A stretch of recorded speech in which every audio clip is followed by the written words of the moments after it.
39-45, elles n'ont rien oublié. 4 femmes, âgées aujourd'hui de plus de 90 ans, racontent comment elles ont survécu de 1939 jusqu'à la libération.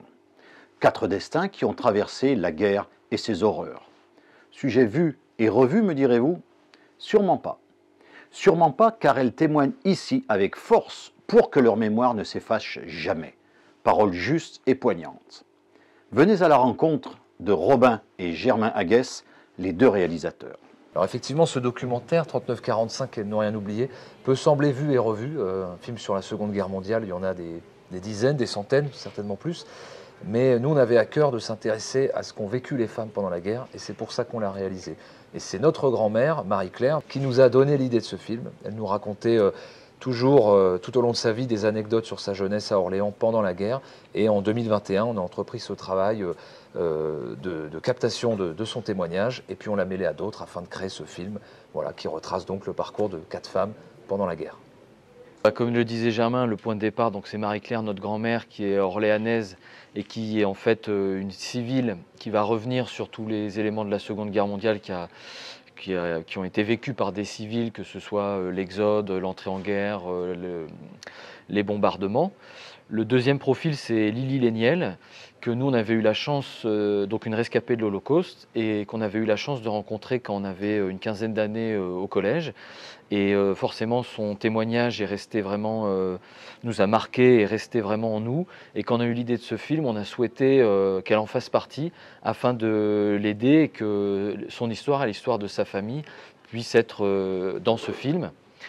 Le troisième profil, c'est Geneviève Pouille de Lerive. C'est une Armentiéroise, donc une habitante d'Armentières, dans le nord de la France. Et nous, on avait à cœur de parler du réseau Voix du Nord, parce que beaucoup de gens l'ignorent, mais la Voix du Nord, qui est toujours un journal qui existe encore aujourd'hui, a été créé pendant la Seconde Guerre mondiale.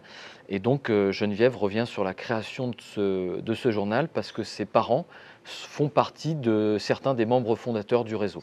Et le dernier profil, c'est celui de Frédéric Hébrard, qui en fait, nous, ça nous intéressait d'avoir un profil qui va s'intéresser à qu'est-ce qui était devenu l'art pendant la Seconde Guerre mondiale.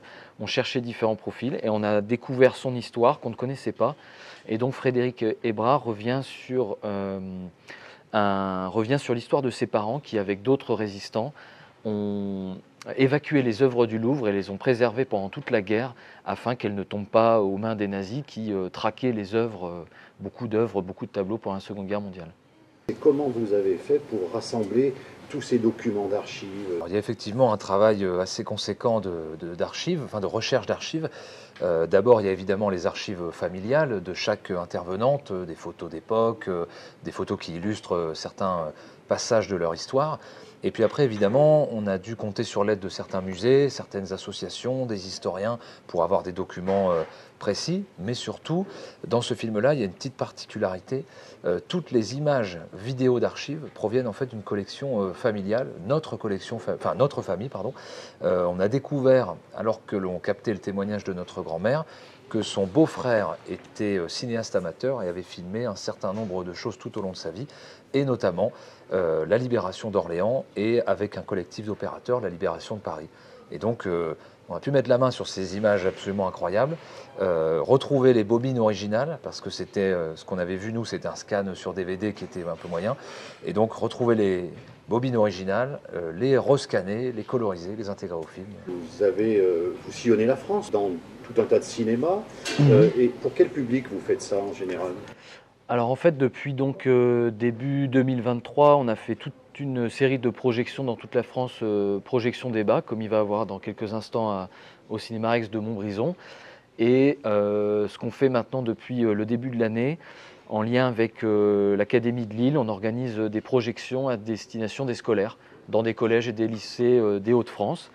Et là, on est ici cette semaine dans votre région, pour une belle aussi tournée de projections, une semaine de 14 projections avec scolaires et publics. Alors ce film-là, comme Robin l'a expliqué, il vit toujours en salle, en projection publique et en projection scolaire. Et on a aussi eu la chance qu'il soit comment dire ça, repéré, on va dire, par des chaînes de télévision. Et donc il passera sur 2 chaînes de télé dans les semaines à venir.